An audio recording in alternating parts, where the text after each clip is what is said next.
Hello friends, marry my husband के part 6 में हम देखते हैं जीवन मिन्हॉन को ऑफिस के सामने एक्सपोज कर देती है कि उसका अफेयर किसी और के साथ चल रहा है और वो उसे चीट कर रहा था। अब धीरे धीरे बात पूरे ऑफिस में फैल जाती है और सभी लोग मिन्हॉन के बारे में गॉसिप कर रहे थे, कैसे उसने अपनी फ़ोन को चीट किया। अब जब सभी लोग इस पूरे इंसिडेंट के बारे में बातें कर रहे थे, तभी वहाँ पर मिस्टर किम आते हैं, जो कि लोगों से टेंशन पाने की कोशिश करता है, लेकिन कोई भी उसकी तरफ ध्यान नहीं दे रहा था। तो वो पता करने की कोशिश में लग जाता है कि आखिर यहाँ पर हो क्या रहा है, सीन यहाँ पर क्या है। फिर इसके बाद सीन जीवन पर आता है, जिसे होयोन और मिस यांग कंफर्ट करने की कोशिश कर रहे थे। जीवन इन सब की वजह से अंदर ही अंदर बहुत ज़्यादा खुश थी। तभी उसे योनो का कॉल आता है, पर वो उसे बोलती है कि वो बिज़ी है और वो उसे बाद में कॉल करेगी। फिर वही उनके पूछने पर वो उसे बताती है कि कल वो मिन्हॉन के पेरेंट्स के साथ योनो के रेस्टोरेंट में डिनर करने के लिए गई थी और जब उसने मुझे सैड देखा तो शायद वो वरिड होगा, जिससे उन्हें पता चल जाता है कि जीवन को मिन्हॉन के बारे में पहले से ही पता था। फिर भी वो उसके पेरेंट्स से मिलने के लिए गई और उसने जानबूझकर वैसी ड्रेस पहनी थी। मिस यांग यहाँ पर उससे यह भी पूछती है कि क्या उसे पता है कि वो लड़की कौन है, बट जीवन उनके सामने मना कर देती है। फिर हम मिन्हॉन को देखते हैं, जो कि बहुत ज़्यादा गुस्से में था। तभी उसके पास सोमिन आती है, तो वो उसे डांटने लग जाता है और बोलता है कि तुम अपने कपड़े भी संभाल नहीं सकती। यहाँ पर वो उसे मना कर देती है और बोलती है कि वो मेरी नहीं थी, जो बात सच थी, जो जीवन ने चाल चली थी, क्योंकि उससे इससे अच्छा मौका नहीं मिल सकता था उन्हें एक्सपोज करने का। तो मिन्हॉन भी यहाँ पर सोच में पड़ जाता है कि आखिर जीवन को वो कपड़ा कहाँ से मिला, इसलिए वो इसके बारे में जीवन से बात करने के लिए जाने लगता है। पर सोमिन उसे रोक देती है और बोलती है कि इससे सच तो नहीं बदल जाएगा कि उसने उसे चीट किया है। ऑफिस में मिस्टर किम जीवन के पास जाता है, पर वो उसे इग्नोर करके चली जाती है। तो वो बोलने लग जाता है कि इसके साथ ऐसा ही होना चाहिए था, जैसे जीवन की हरकतें हैं ना, तो उसे तो कोई भी लड़का चीट ही करेगा। दूसरी तरफ सोमिन उसे फिर से अपनी बातों में फंसाने की कोशिश करती है। वो उसे बोलती है कि बहुत से लोग होते हैं जिनकी शादी होती है और डाइवोर्स भी होते हैं। वो बोलने लगती है कि चाहे कुछ भी हो, मैं तुम्हारे साथ हूँ, इसलिए तुम्हें परेशान होने की ज़रूरत नहीं है। पर मिन्हॉन उसे धक्का देकर दूर कर देता है और बोलता है कि शायद तुम्हें कुछ गलतफहमी हो गई है, तुम कोई शादी करने लायक मटेरियल नहीं हो। तुम्हारे और जीवन के अंदर ना बहुत ज़्यादा फ़र्क है। जीवन एक अच्छी यूनिवर्सिटी से पढ़ी हुई लड़की है और काफ़ी ज़्यादा मेहनत भी करती है, वो काफ़ी पैसे भी सेव करती है, लेकिन तुम्हारे पास सुंदर होने के अलावा कुछ भी नहीं है और तुम्हें अपनी जगह याद रखनी चाहिए। तुमने और मैंने सिर्फ एक दूसरे के साथ एंजॉय किया, इसका मतलब ये नहीं कि मैं तुमसे शादी कर लूँगा। मैं कोई 20 साल का लड़का नहीं हूँ। पर उनकी ये सारी बातें मिस्टर किम सुन लेते हैं और क्योंकि वो सोमिन को पसंद करते थे, तो वो उसके लिए मिन्हॉन को पंच करने के लिए जाते हैं, लेकिन मिन्हॉन साइड हट जाता है। पर मिस्टर किम यहाँ पर उसे बोलने लग जाते हैं कि आखिर तुम सोमिन के साथ ऐसा कैसे कर सकते हो, जिससे कि वहाँ पर काफ़ी भीड़ जमा हो जाती है। और अब सब लोगों को ये बात पता चल जाती है कि जिस लड़की के साथ मिन्हॉन ने जीवन को चीट किया वो कोई और नहीं बल्कि सोमिन है, जो कि जीवन की बेस्ट फ्रेंड है। ऑफिस में हर जगह यही बातें चल रही थी और सभी लोग इस पर काफ़ी कमेंट भी कर रहे थे, जिन सबसे सोमिन बहुत ज़्यादा इफेक्ट होती है, क्योंकि उसकी पूरी रेपुटेशन बर्बाद हो गई थी। और वो जीवन को मैसेज करके उसे मिलने के लिए बुलाती है उसके पुराने घर के वहाँ पर, लेकिन जीवन उसके मैसेजेस इग्नोर कर देती है। अगले दिन ऑफिस में सभी लोग फूड किट वाले प्रोडक्ट के बारे में डिस्कस कर रहे थे, जहां उन्हें पता चलता है कि एग्जीबिशन में एक इंसिडेंट हो गया था, जिसमें कस्टमर ने जब उनका प्रोडक्ट ट्राई किया तो उसे एलर्जी हो गई, जबकि ये बात मिन्हॉन और सोमिन ने कंपनी के अंदर इन्फॉर्म नहीं की थी और इल्ज़ाम उस शॉपिंग मार्ट वालों के ऊपर डाल दिया था, जिस चीज़ के लिए मिस यांग मिन्हॉन को कन्फ्रंट करती है। और तो वो बोलता है कि मैं और सोमिन थोड़ा बाहर गए थे, तभी उन लोगों ने हमारे एब्सेंस में प्रोडक्ट टेस्टिंग शुरू करवा दी। ये सुनकर वो पूछते हैं कि तुम दोनों एक साथ कहाँ चले गए थे, पर इस बात पर जीवन के पास कोई भी जवाब नहीं था, जिससे कि सभी लोग इनके बारे में फिर से गॉसिप करने लग जाते हैं कि काम के वक्त ये दोनों एक दूसरे से चिपके हुए थे।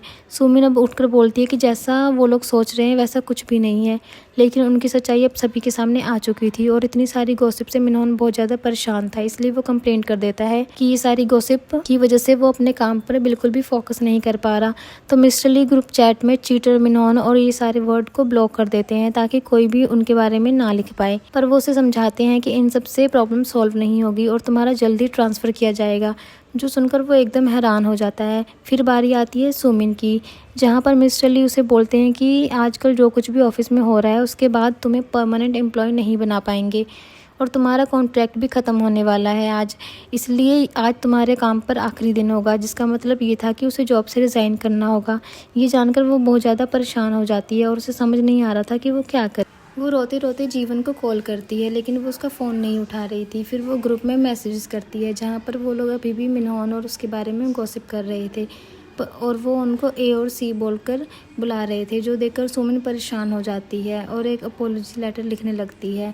अगले दिन ऑफिस में मिस्टर ली मिस्टर किम को बोलते हैं कि तुम्हारी जगह बॉस मिस यांग होगी और तुम्हें उसके अंडर काम करना होगा, जिस चीज़ के लिए मिस्टर किम साफ मना कर देता है कि ऐसा नहीं होगा। पर मिस्टर ली ये बोलता है कि अगर तुम ऐसा नहीं करोगे तो तुम्हें रिज़ाइन करना होगा, जो सुनकर उसे उसकी बात माननी पड़ती है और वो गुस्से में अपने डेस्क के सारा सामान हटाकर मिस यांग को उसकी जगह पर उसके प्रमोशन के बारे में बताता है। पर प्रमोशन की बात सुनते ही हम देख पाते हैं कि उसके पेट में फिर से दर्द होने लग गया था। फिर जब मिस यांग स्टोर रूम में थी तभी वहाँ पर मिस्टर ली आ जाते हैं, जिन्हें देखकर मिस यांग को लगता है वो शायद वहाँ पर स्मोक करने के लिए आए हैं, इसलिए वो उसे रोकने के लिए चली जाती है। पर वो तो यहाँ पर कैंडी खाने के लिए आया था। तो मिस यांग उसे बताती है कि अगर उसे प्रमोशन देना ही है तो वो जीवन को दे, क्योंकि वो फूड किट वाले प्रोडक्ट का आइडिया उसी का था और उसी ने सारी मेहनत की थी। ऐसा करके उसे काफ़ी अच्छा फील हो रहा था और उसके पेट में भी दर्द नहीं होता, जिससे कि हम समझ पाते हैं कि इसी वजह से उसे पहले भी पेट में दर्द हो रहा था। पर मिस्टर ली उसे समझाते हैं कि वो हमेशा लोगों को आगे बढ़ाने के लिए पुश करती है, पर खुद अपने लिए कुछ नहीं करती। यही वजह थी कि पहले भी मिस्टर ली ने उसे कहा था कि वो उसे पसंद नहीं करते, क्योंकि वो दूसरों की सोचती है। इस पर मिस यांग मिस्टर ली से कहते हैं कि उसे ऐसा करने वाले लोग पसंद है, जो कि दूसरों की मदद करते हैं और काइंड रहते हैं। इसके बाद वो यहाँ से चली जाती है और जीवन के बारे में सोचने के लिए बोलती है। इसके बाद जीवन मिस यांग से मिलती है, जहाँ पर वो उनसे पूछती है कि क्या आप ही ने मेरा नाम सजेस्ट किया था प्रमोशन के लिए, क्योंकि प्रमोशन तो आपको मिलना चाहिए, क्योंकि वो जीवन से ज़्यादा एक्सपीरियंस थी। इस पर मिस यांग बोलती है कि तुम्हारे काम के बदले मैं इस तरीके से क्रेडिट नहीं ले सकती और मुझे पहले ये सब ठीक कर देना चाहिए था और मुझे तुम्हारे साथ काम करके बहुत ही अच्छा लगता है। तो जीवन कहती है कि मुझे भी आपके साथ काम करके बहुत ही अच्छा लगता है। पर तभी अचानक से होयोन वहाँ पर आ जाती है, जो कि जल्दी से उन लोगों को नीचे चलने के लिए बोलती है। हम देखते हैं शॉपिंग मार्ट में जिस पर्सन को एलर्जी हुई थी वो अपनी वाइफ के साथ आकर बहुत ज़्यादा हंगामा कर रहा था और जीवन के बारे में पूछ रहा था।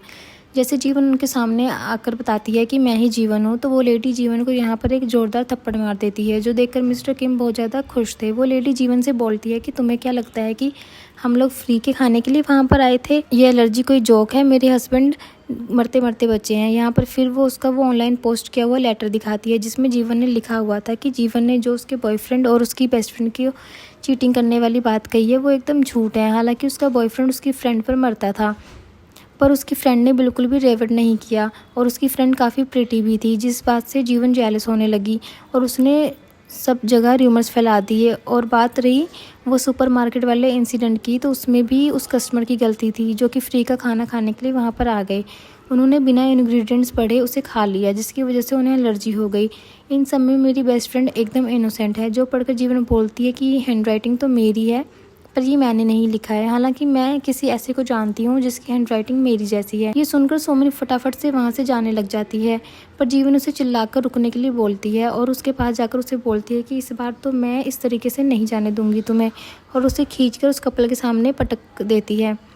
जीवन बोलती है कि मैं मानती हूँ कि हम लोगों से गलती हुई है, इसलिए सही पर्सन को आपसे माफ़ी मांगनी चाहिए। जीवन उसका फ़ोन निकालकर सभी को दिखाती है कि वो लेटर उसी ने पोस्ट किया था, जो देखकर सभी लोग वहाँ पर वीडियो बनाने लग जाते हैं और बोलते हैं कि सोमन कितनी बेकार लड़की है, जिसने अपने आप को सही साबित करने के लिए जीवन के नाम से फेक लेटर लिखा। जिसे यहाँ पर देखकर वो कपल बोलते हैं कि ये तो वही लड़की है जो मिनहोन के साथ वहाँ पर आई थी और इसने हमसे माफ़ी भी मांगी थी, लेकिन उसके बाद ये सब लेटर पोस्ट किया। अब सोमन की रेपुटेशन तो और भी ज़्यादा गिर चुकी थी, इसलिए वो फिर से कपल से माफ़ी मांगती है और उन्हें बोलती है कि आजकल पता नहीं मुझे क्या हो गया है जो मैं ऐसी हरकतें कर रही हूँ, मुझे पता है मैंने बहुत गलत किया है, मुझे प्लीज़ माफ़ कर दो। इसके बाद वो जीवन से भी माफ़ी मांगती है, लेकिन जीवन उसकी तरफ देखती भी नहीं है। तब सुमिन उसे बताती है कि वो प्रेग्नेंट है, जो सुनकर जीवन के साथ साथ सभी लोग भी हैरान हो जाते हैं और मिनहोन तो शौक के मारे वहीं पर गिर जाता है। रात में हम देखते हैं कि मिनहोन एक रेस्टोरेंट में बैठकर बहुत सारा ड्रिंक कर रहा था और वो अपनी ऐसी सिचुएशन को लेकर खुद पर ही हंसने लग जाता है, क्योंकि अब उसके हाथ से जीवन तो जा चुकी थी और सुमिन प्रेग्नेंट थी। यहाँ तक कि उसे काफ़ी सारा कर्जा भी पे करना था। फिर जब वो रास्ते में जा रहा था तब वो नशे की हालत में सड़क पर गिर जाता है और दो लोग आकर उसे उठाकर ले जाते हैं, जिन्होंने मास्क पहने हुए थे। तो मिनहोन को लगता है कि ये लोग उससे लोन का पैसा वसूल करने के लिए आए हैं। यहाँ पर वो लोग उसे काफ़ी ज़्यादा डराते हैं। तब मिनहोन बोलता है कि अभी तो उसके पास पैसे नहीं हैं, लेकिन मेरे माँ बाप के पास पैसे हैं, जो कि मुझे शादी करने के बाद एक नया घर देंगे, तो मैं उससे तुम लोगों को पैसे चुका दूंगा, इसलिए प्लीज़ मुझे जाने दो। इसलिए वो लोग भी मिनहोन को वार्निंग देकर यहाँ से जाने देते हैं। पर हम देखते हैं कि असल में वो किडनैपर नहीं बल्कि यूजी के फ्रेंड थे, जिन्होंने उसके कहने पर मिनहोन को डराया था, ताकि वो जल्दी से सोमिन से शादी कर ले और जीवन फ्री होकर अपनी एक अच्छी सी लाइफ बनाए। मिनोन अपने घर वालों के पास जाकर उनसे घर दिलाने के लिए बोलता है कि आप लोगों ने कहा था कि जब मेरी शादी हो जाएगी तो आप मुझे घर दिलवाओगे, और उसकी माँ मना कर देती है और बोलती है कि अगर तुम मुझे ग्रैंडसन दोगे तो मैं ज़रूर तुम्हें घर दिलाने के बारे में सोच सकती हूँ। पर मिनोन उनके पैसे मांगने लग जाता है। वो बोलता है कि मैं आप लोगों का इकलौता बेटा हूँ, तो आप लोग मुझे पैसे क्यों नहीं दे रहे हैं। जो सुनकर वो लोग उसे पीटने लग जाते हैं और वो किस तरीके से अपनी जान बचाकर सीधा सोमिन के वहाँ पर जाता है। कोने में चुपचाप बैठी हुई थी तो सोमिन उससे पूछती है कि तुम यहाँ पर क्यों आए हो, तुमने तो कहा था मेरे पास प्रिटी होने के अलावा कुछ भी नहीं है। तो मिनोन उससे माफ़ी मांगता है क्योंकि उसने उससे वो सब कहा, और वो बोलता है कि मुझे नहीं पता था कि तुम प्रेग्नेंट हो। तो सोमिन कहती है इस बात से क्या ही फ़र्क पड़ता है, क्योंकि जीवन तो उससे अभी भी बात नहीं कर रही, जबकि ऐसा पहले कभी भी नहीं हुआ। वो चाहे कितनी भी नाराज़ हो या फिर गुस्सा क्यों ना, वो हमेशा मुझे लोगों के सामने डिफेंड करती थी और मेरी साइड लेती थी। लेकिन अब ऐसा नहीं हो रहा। तब मिनोन उसे समझाता है कि तुम मेरे बच्चे की माँ बनने वाली हो, इस वजह से वो काफ़ी हर्ट हुई है, इसलिए वो भी तुम्हारी साइड नहीं लेगी। और तुम उसके बारे में छोड़ो, हम अपने बारे में सोचते हैं। अब उसकी जगह मैं तुम्हारी लाइफ में हूँ और मैं तुम्हारी साइड रहूँगा। फिर वो ठीक उसी तरीके से उसे शादी के लिए प्रपोज़ करता है जैसे कि उसने पहले जीवन को किया था, जिससे कि हम समझ पाते हैं कि जीवन का फेट अब कहीं ना कहीं सोमिन को मिल रहा था। दूसरी तरफ हम देखते हैं जीवन सैड होने की बजाय मिस यांग और हेयोन के साथ सेलिब्रेट कर रही थी, और ये तीनों योनो के रेस्टोरेंट में थे, जहाँ पर जीवन सोचती है कि आखिर सोमिन कौन सी चाल चल रही है, क्योंकि जीवन जानती थी कि किसी बीमारी के चलते मिनहोन कभी भी फादर नहीं बन सकता था, जिसका मतलब ये था कि प्रेगनेंसी की बात तो सोमी ने झूठ बोली थी। अगले दिन हम देखते हैं कि मिस्टर ली ग्रैंडपा को सारी रिपोर्ट देते हैं कि फूड किट वाले केस के अंदर सारी गलती मिनहोन और सोमिन की थी, जिन्होंने फूड किट वाले प्रोजेक्ट पर ध्यान नहीं दिया और मिस्टर किम ने जीवन का आइडिया चुराया था। यानी कि अब तक जीवन बिना किसी वजह से विक्टिम बन रही थी। इसलिए ग्रैंडपा बोलते हैं कि वो जीवन से मिलना चाहते हैं, तो मिस्टर ली जीवन को ग्रैंडपा से मिलवाने के लिए लेकर आते हैं, जहाँ पर ग्रैंडपा और जीवन में काफ़ी अच्छी बातें होती हैं। ग्रैंडपा बोलते हैं कि तुमने ये सारे सिचुएशन काफ़ी अच्छे से हैंडल की, और मैंने देखा कि तुम्हारी लाइफ में कुछ ज़्यादा अच्छे लोग नहीं हैं तुम्हारे आसपास। इस पर जीवन बोलती है कि हाँ ये सच है, पर फिर भी वो अपनी लाइफ में आगे बढ़ना और अच्छा करना सीख रही है। तभी ग्रैंडपा के बुलाने पर यूजी वहाँ पर भागता हुआ आता है, जहाँ वो जीवन को देखकर हैरान हो जाता है। फिर ये दोनों आपस में बात करते हुए बाहर आने लगते हैं, जहाँ पर जीवन बोलती है कि ग्रैंडपा के साथ उसकी मीटिंग काफ़ी अच्छी रही और वो बहुत ही अच्छे इंसान है। बातों ही बातों में यूजी उसे बोल देता है कि मिनहोन जल्दी सोमिन से शादी करने वाला है, तो उसके बाद तुम क्या करोगी। तो जीवन बोलती है कि एक बार उनकी शादी कंफर्म हो जाए उसके बाद मैं सब सोचूंगी। इसके बाद यूजी जीवन को शूटिंग सिखाने के लिए लेकर जाता है, जहाँ वो सोच रहा था कि सेकंड लाइफ में करने के लिए वैसे तो बहुत कुछ है, पर ये बात दिल से मना नहीं कर पा रहा कि वो जीवन को पसंद करता है और वो उसके साथ रहना चाहता है। वो अपनी फीलिंग्स को यहाँ पर बुलेट से कंपेयर करता है और बोलता है कि उसकी फीलिंग्स भी बुलेट की तरह बाहर आ चुकी हैं, तो उन्हें अब रोक नहीं सकता और अब उसे उन्हें एक्सेप्ट कर लेना चाहिए। अब शूटिंग सिखाते वक्त वो जीवन के बहुत ज़्यादा क्लोज आ जाता है, जिससे जीवन भी काफ़ी खुश लग रही थी। अगले दिन हम देखते हैं कि हेयोन जीवन के घर पर थी, जहाँ पर वो लोग साथ में खाना खा रहे थे। हेयोन उसे बोलती है कि तुमने तो बहुत अच्छा खाना बनाया, क्या तुम मुझसे शादी करोगी। पर जीवन बोलती है कि मैं कभी शादी नहीं करने वाली। तो हेयोन कहती है कि तुम्हारे बॉयफ्रेंड बेकार निकला, इसका मतलब ये नहीं कि तुम कभी शादी नहीं करोगी। तुम मुझे बताओ तुम्हें कैसा लड़का पसंद है। अब इससे पहले कि वो कुछ बोल पाते तभी उसे योनो का कॉल आ जाता है, जिसे जीवन के मना करने पर भी हेयोन उठा लेती है और उसे बात करने के लिए बोलती है, जहाँ वो उसे क्रिसमस पर मिलने के लिए इन्वाइट करता है। दोनों रेडी होकर घर के नीचे आ जाते हैं, जहाँ यूनो उन्हें लेने के लिए आया हुआ था। अब जैसे ही जीवन कार में बैठती है तो हेयुन वहाँ से जाने लगती है और बोलती है कि उसे कुछ काम है, इसलिए मैं तुम लोगों के साथ नहीं जा सकती।